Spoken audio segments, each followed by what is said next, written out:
आपको देवा भाव भी यहां पर कहा जाता है।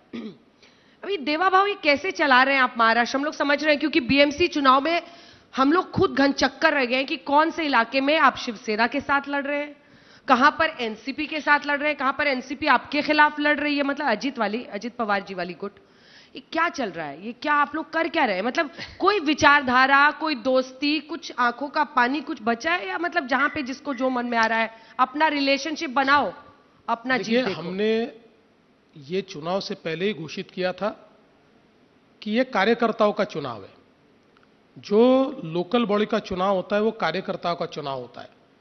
और महाराष्ट्र में 10 साल के बाद ये चुनाव हो रहा है, क्योंकि 2022 में चुनाव होना था, सुप्रीम कोर्ट ने उस पर स्टे दिया था, और 2026 में हो रहा है। हर चुनाव के बाद एक पीढ़ी तैयार होती है। 17 के बाद की पीढ़ी 22 में लड़ना चाहती थी, वो नहीं लड़ पाई, 22 से एक नई पीढ़ी चालू हुई। तो इसलिए सभी पार्टियों के कार्यकर्ताओं को चुनाव लड़ना है। इसलिए हमने ये तय किया तीनों पार्टियों ने बैठकर कि जहां हम अलायंस कर सकते हैं हम करेंगे, पर कुछ जगह ऐसी है, मसलन आप अगर पूना का विचार करें या पिंपरी चिंचवड़ का विचार करें, वहां 1 नंबर पार्टी हम है, 2 नंबर पार्टी अजीत दादा की है, तीसरी किसी पार्टी का बहुत ज्यादा वजूद नहीं है। अब वहां अगर हम लोग अलायंस करेंगे तो उसके 2 नुकसान है। एक तो दोनों के कार्यकर्ता छिटकेंगे क्योंकि उनको लड़ने को नहीं मिलेगा।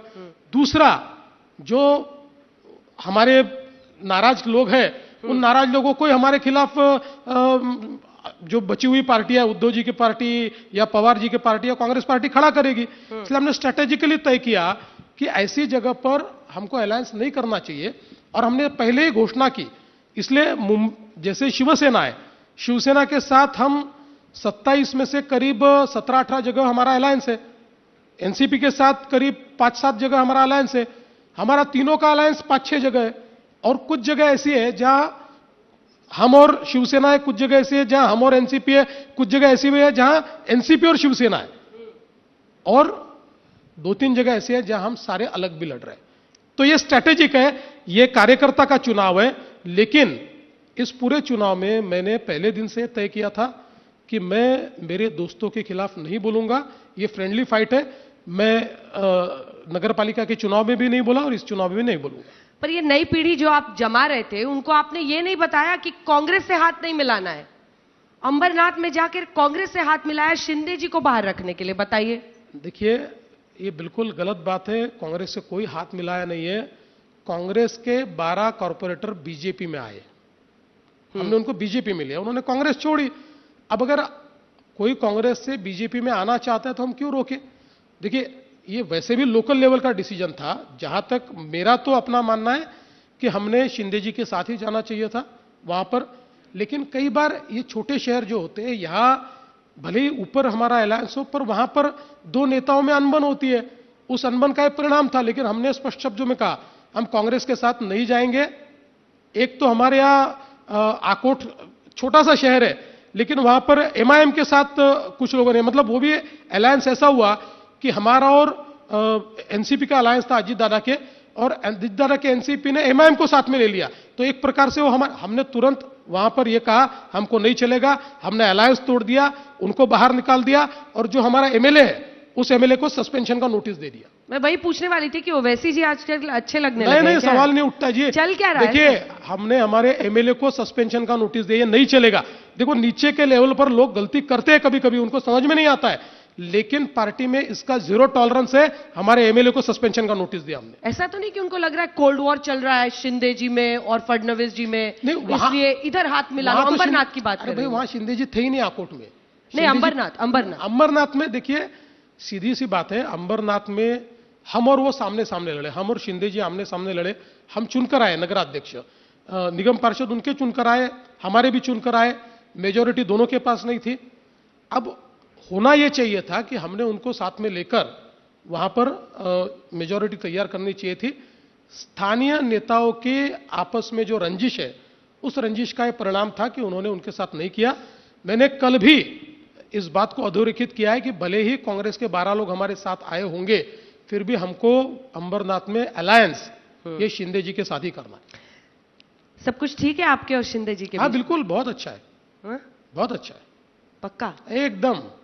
आप कैसे चिंता फिर ये मत खबरें कैसे चल रही हैं कि सीएम डेप्यूटी सीएम का जो ये आप लोगों का म्यूजिकल चेयर चल रहा है ना सर 2 बार से, जी, थोड़ा टेंशन तो होगा ही अंदर कोई अंदर। टेंशन नहीं है। आप लोगों को खबर नहीं मिली तो आप खबर बना देते हो, मतलब आप लोग मतलब मीडिया। मैं आपको एक सीधा उदाहरण बताता हूं।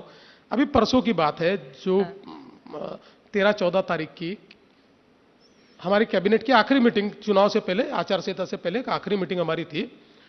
और शिंदे जी का मुझे सुबह फोन आया, उन्होंने कहा कि देखो मैं रात भर जगा हूं और कैबिनेट की मीटिंग है और मुझे तबीयत ठीक नहीं लग रही है, तो कोई महत्वपूर्ण विषय है क्या? मैंने कहा नहीं, देखिए 3 ही विषय है और तीनों बहुत ही सिंपल विषय है, तो आपको आराम करना है तो आप आराम कीजिए। कैबिनेट की मीटिंग में भी उनके जो पीएस है उन्होंने आकर बताया कि शिंदे जी की तबीयत ठीक नहीं है, वो नहीं आएंगे।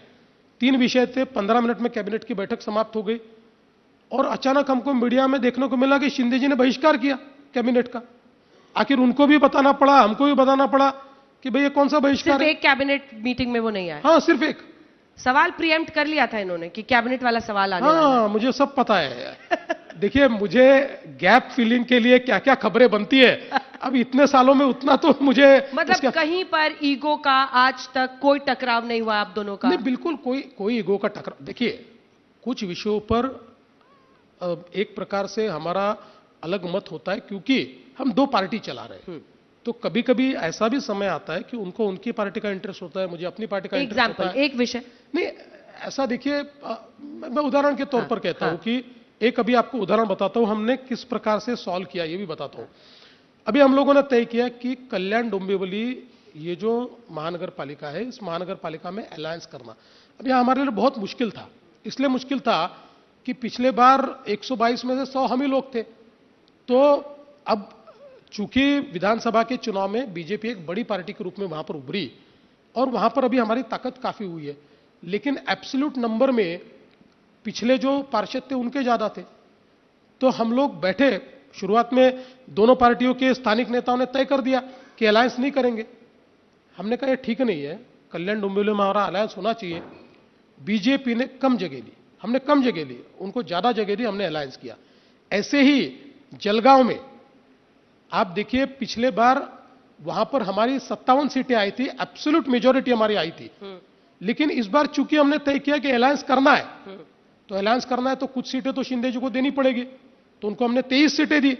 और हमने जिनकी 57 सीटें जीती थी और जो इसके विधानसभा के चुनाव में 1.5 लाख वोटों से हम वहां जीते थे, बावजूद उसके हमने 57 की जगह 47 सीटें ली। शिंदे जी को आप याद दिला रहे हैं ना ये सब? नहीं, वो तो याद दिलाने की जरूरत नहीं, आपको याद दिला रहा हूं कि हमारा सब अच्छा चल रहा है।